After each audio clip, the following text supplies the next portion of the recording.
Hallo meine Freunde, hola Madridistas, Spitzenspiel im Santiago Bernabéu. Heute um 3:15 trifft Real Madrid auf den Tabellendritten Espanyol Barcelona, die auch in einer überragenden Form sind. Also absolutes Spitzenspiel. Und ausgerechnet in diesem Spitzenspiel fehlt der Fels in der Brandung, Dienhausen. Auch das TAD, die dritte Instanz, nimmt Dienhausen seine rote Karte nicht weg, obwohl das CTA zugegeben hat, er hätte diese rote Karte nie sehen dürfen.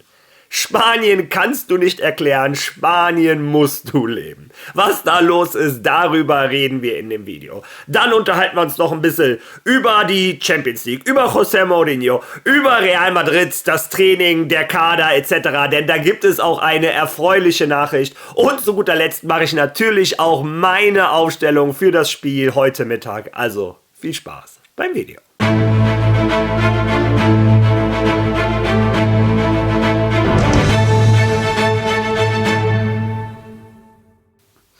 Ja, da ich gestern das Video unbedingt dem wichtigsten Thema zurzeit im europäischen Fußball widmen wollte, dem Fall Negreira, auch wenn es die andere Presse nicht tut. Naja, wie dem auch sei, habe ich nicht über die Champions League geredet. Die Ergebnisse von Donnerstag waren wir auf diesem Kanal, haben wir uns noch nicht angeschaut. Ich zeige euch die meisten von euch kennen die.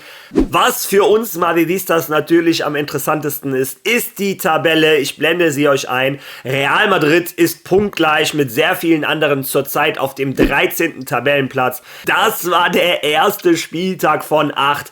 Die Tabelle ist also noch nicht sehr aussagekräftig.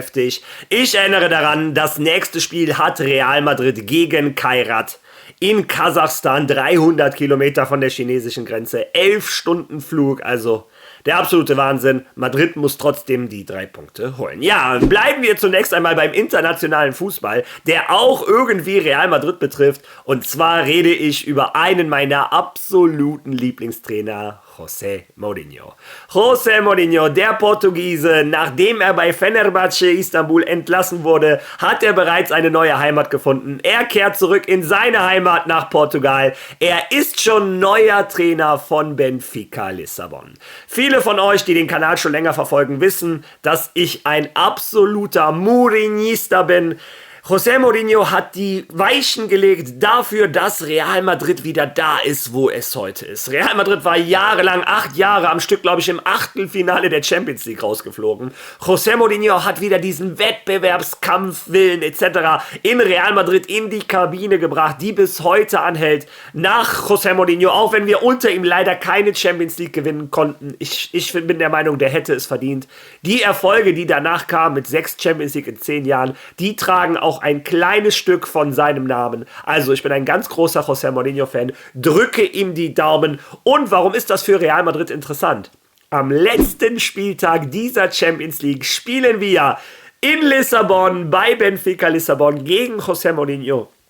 Ich drücke einfach die Daumen, dass beide Mannschaften bis dahin schon durch sind. Ich freue mich über jeden Erfolg von José Mourinho. Ja, warum José Mourinho auch ein Trainer ist, den ich absolut feiere, ist, weil er immer geredet hat, wenn er etwas gesehen hat, was unfair ist. Und wer genauso unterwegs ist, ist ein Álvaro Arbeloa, der Trainer von Real Madrid Castilla. Ja, und das spanische CTA, das ist ja kein großer Freund von Real Madrid. Ich meine, es ist verständlich, Real Madrid möchte, dass alle Schiedsrichter ersetzt werden. Also ist schon klar, dass die Schiedsrichter nicht gut auf Real Madrid zu sprechen sind. Aber es gibt Szenen, wo ich dachte, selbst da hat das CTA Mitleid und eine klare rote Karte muss es geben. Ja, falsch gedacht. Unsere Trainer haben langsam aber sicher auch ein bisschen die Schnauze voll und in der Pressekonferenz sagen sie es schon. Nicht so sehr, dass sie gesperrt werden, aber schon, dass jeder Madridista ihre echte Meinung kennt. Hören wir uns mal, was Álvaro Arbeloa zu sagen hat zu einer Szene, die unglaublich ist. Seht euch das Ganze selber einmal an.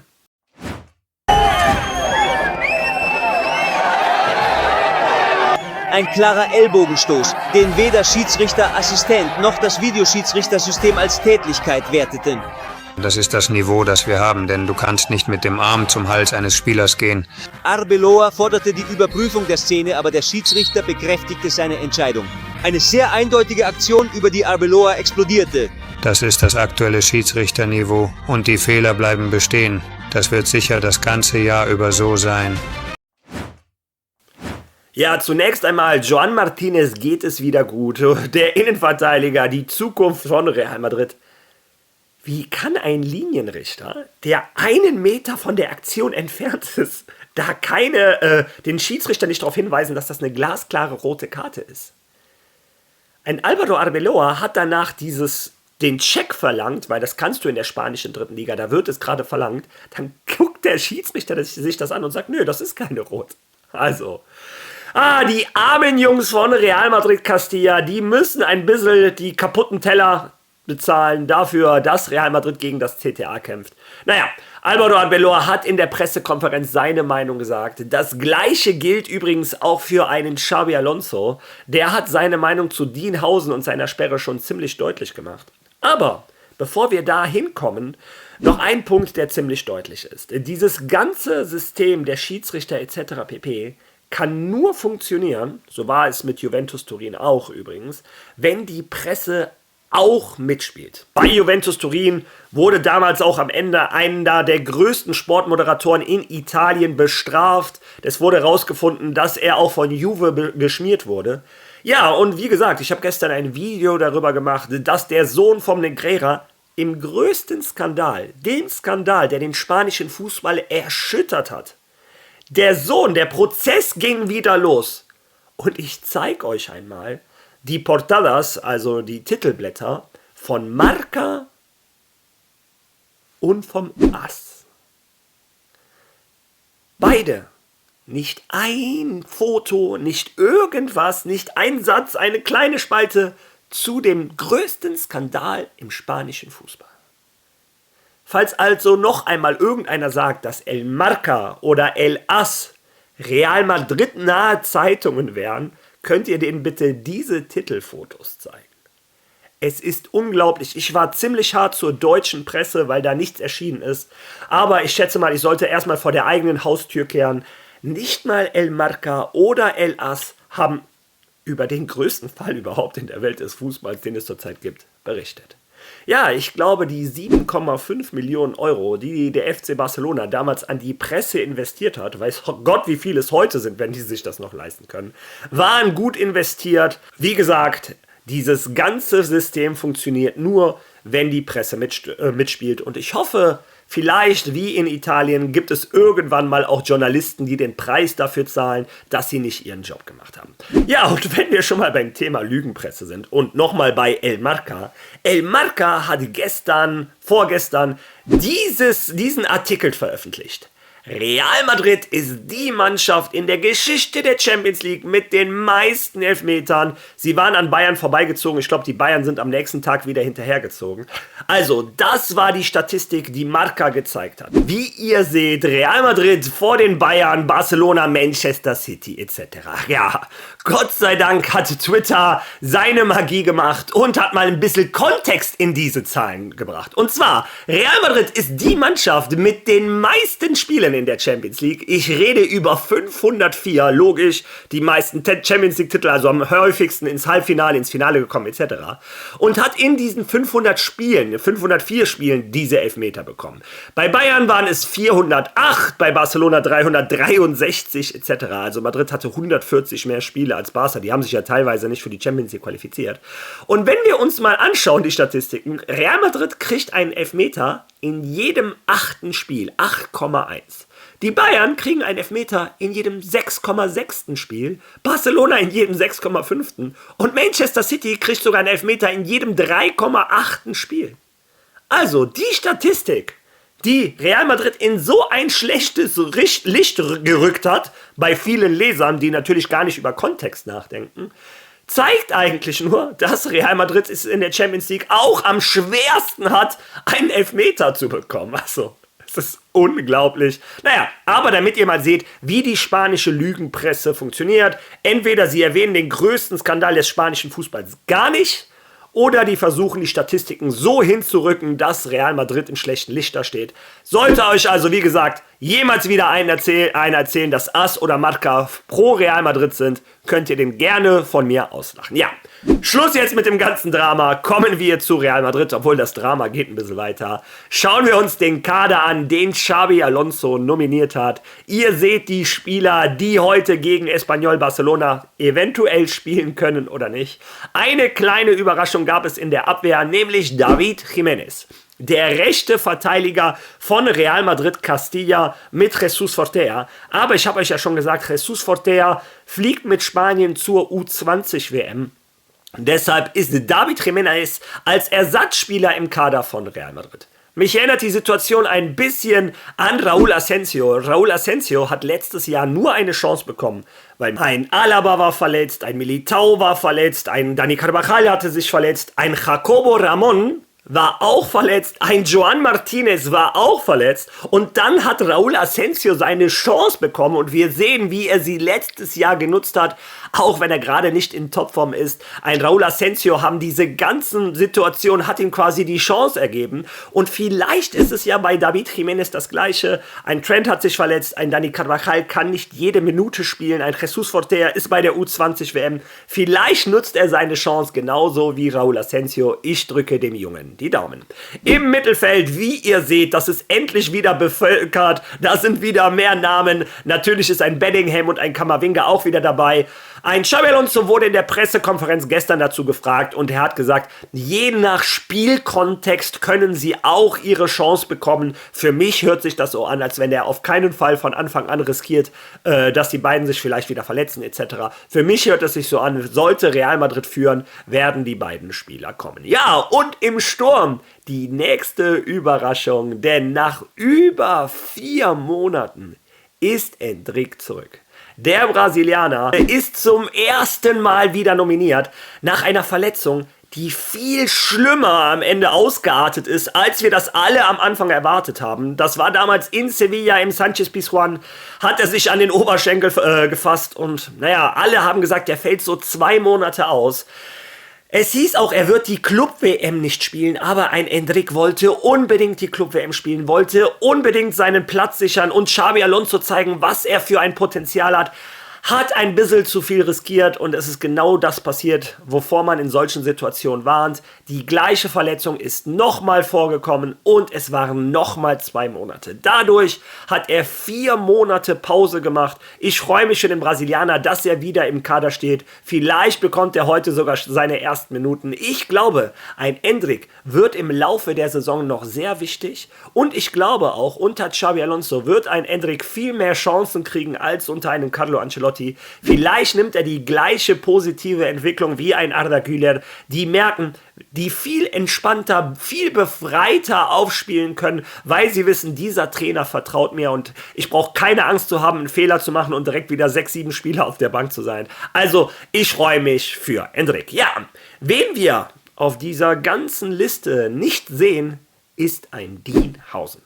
Real Madrid hat nicht aufgehört, vor Gericht zu kämpfen, damit die lächerliche rote Karte, die unberechtigt war, und das sage nicht ich, das sagt das höchste spanische Schiedsrichterwesen, die höchste Instanz im spanischen Schiedsrichterwesen, das CTA, ja, diese unberechtigte rote Karte, damit die dem weggenommen gibt. Ich meine, ich rede hier über gesunden Menschenverstand. Ja, Real Madrid sucht diesen gesunden Menschenverstand im spanischen Schiedsrichterwesen umsonst. Lesen wir uns den Artikel zusammen einmal durch. Der THD gewährt Huijsen auch keine Vorsichtsmaßnahme und er wird das Spiel gegen Espanyol verpassen. Das Sportverwaltungsgericht hat Dean Housen keine vorsorgliche Maßnahme zugestanden. Der spanische Nationalspieler wird das Spiel gegen Espanyol verpassen. Xabi Alonso, die CTA hat ihren Fehler eingestanden, aber es überrascht mich nicht, dass sie Huijsens rote Karte nicht zurückgenommen haben. Auch beim 3. Mal klappte es nicht. Das Sportverwaltungsgericht hat Dean Housen und eine vorsorgliche Maßnahme verweigert, sodass der Innenverteidiger das Spiel gegen Espanyol im Santiago Bernabéu verpassen wird. Real Madrid legte erfolglos Berufung beim Wettbewerbskomitee, dem Berufungskomitee und dem CAS ein. 3 Instanzen. Alle 3 wissen, dass die rote Karte ungerecht war und alle 3 entscheiden sich dagegen, Dean Housen seine Gerechtigkeit zu geben, ihn heute spielen zu lassen. Aber dann heißt es überall, Real Madrid hätte die Systeme in Spanien im Griff. Ja, man sieht's. Ich kann, wie gesagt, mir fehlen die Worte, euch das zu erklären. Ich weiß nicht, wie so eine Ungerechtigkeit im Jahr 2025, wo jeder Mensch weiß, das CTA hat gesagt, es war keine rote Karte. Und Real Madrid wurde nicht genug bestraft, indem sie schon 60 Minuten zu 10 spielen mussten. Vielleicht hätten fast Punkte abgeben müssen, darüber redet ja keiner, weil Madrid Gott sei Dank den Sieg geholt hat. Nein, obwohl er unschuldig ist, fehlt er nicht 60 Minuten, er fehlt 150 Minuten. Heute ist er auch noch gesperrt. Dienhausen hat das Ganze auf seinem Instagram auch noch gepostet, wo er die verschiedenen Schritte schreibt. Gil Manzano gibt ihm zu Unrecht eine rote Karte. Das CTA räumt seinen Fehler ein. Oder Real Madrid spielt erstmal 60 Minuten, 2/3 des Spiels mit 10 Mann. Das CTA räumt seinen Fehler ein und trotzdem wird ihm die rote Karte nicht genommen. Was für ein Bild für den spanischen Fußball hat er noch hinterher geschrieben. Also, ein Dienhausen hat die Schnauze voll, ein Xabi Alonso auch. Hören wir uns an, was unser Trainer dazu in der Pressekonferenz gesagt hat.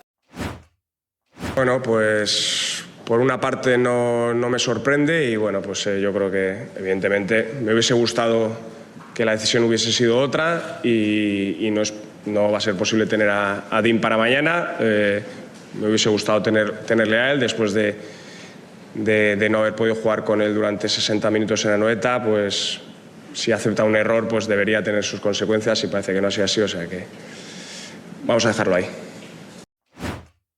Ja, ich musste die Untertitel diesmal selber schreiben, weil das Übersetzungsprogramm hat es nicht hinbekommen, wahrscheinlich diesen etwas sarkastischen, indirekten Wink von Xabi Alonso richtig zu vermitteln. Xabi Alonso ist sehr angefressen wegen dieser roten Karte, das hat er auch so mitgeteilt in seinen Worten.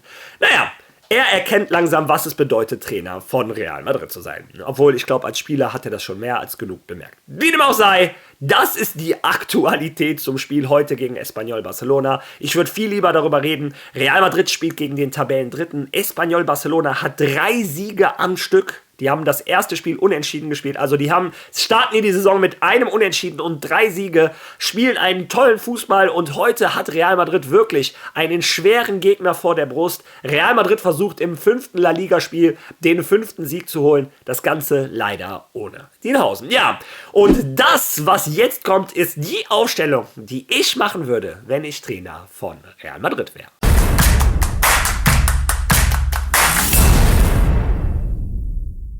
Wie gesagt, es ist ein Spitzenspiel, das heißt, allzu viel Rotation würde ich nicht riskieren. Espanyol ist in toller Form. Mein Torwart wäre Thibaut Courtois. Mein rechter Verteidiger, mangels Alternativen, aber auch so hätte er wahrscheinlich gespielt, Dani Carvajal. Innenverteidigung. Ich kann nicht beide Innenverteidiger auswechseln. Die Stabilität ist für die Mannschaft wichtig. Deshalb ist mein Innenverteidiger auf der rechten Seite weiterhin ein Eder Militao. An seiner Seite, viele erwarten da einen Raúl Asensio. Vielleicht wird er das auch spielen. Wenn ich Trainer wäre, und darum geht es in dieser Aufstellung, würde ich David Alaba spielen lassen. Er kommt vom Spielertyp einem Dienhausen am ähnlichsten, Linksfuß in diesem Fall, was noch ein bisschen besser ist. Er hat einen sehr sicheren Spielaufbau. Ich hätte tatsächlich dem Österreicher heute eine Chance gegeben. Ein Raúl Asensio ist für mich eher rechter Innenverteidiger. Wie dem auch sei, mein linker Verteidiger, und ich wollte unbedingt Fran Garcia mal eine Chance geben, aber Espanyol ist so stark, ich möchte kein Risiko eingehen. Ich bleibe bei Álvaro Carreras. Mehr oder weniger der Entdeckung dieser Saison. Das gleiche gilt für einen Aurélien Tchouaméni. Ich glaube, der ist zurzeit noch zu wichtig fürs Team, um ihn zu ersetzen. Das gleiche gilt für die anderen beiden. Ein Fede Valverde und ein Arda Güler sind zurzeit unantastbar. Vorne die 3. Ich starte in diesem Fall wieder mit einem Vini. Xabi Alonso hat gesagt, er hat ein individuelles Training mit ihm gemacht, er hat mit ihm geredet, man sieht Vini wieder lächeln und Real Madrid muss einfach darauf hinarbeiten, dass Vini wieder der Alte ist. Ein Vini, der die Champions League Finals für dich entscheidet, die Halbfinals. Diesen Vini brauchen wir zurück. Vini muss heute starten. Rechts würde ich wieder mit einem Franco Mastantuono starten. Der hat mir sehr gut gefallen in der ersten halben Stunde gegen Marseille. Im Santiago Bernabéu unter der Liebe seiner Fans glaube ich, dass der Junge noch mehr wachsen kann. Vielleicht schafft er es ja, eins seiner Traumsolos in ein Tor zu verwandeln. Und vorne, auch da würde ich gerne einem Gonzalo mal eine Chance geben. Aber ein Kylian Mbappé mit diesem Lauf, den berührst du nicht. Also mein Stürmer ganz klar Kylian Mbappé. Ja, das wäre meine Aufstellung für das heutige Spiel. Lass mir deine Meinung zu dieser Aufstellung und zu dem gesamten Video bitte in den Kommentaren. Wenn du schon mal da bist, liken, teilen, follow nicht vergessen. Wir sehen uns heute vielleicht zum Live-Watch-Along. Ich versuche es, aber wir sehen uns spätestens morgen bei der Reaktion zum Spiel wieder. Bis dahin. À la Marie!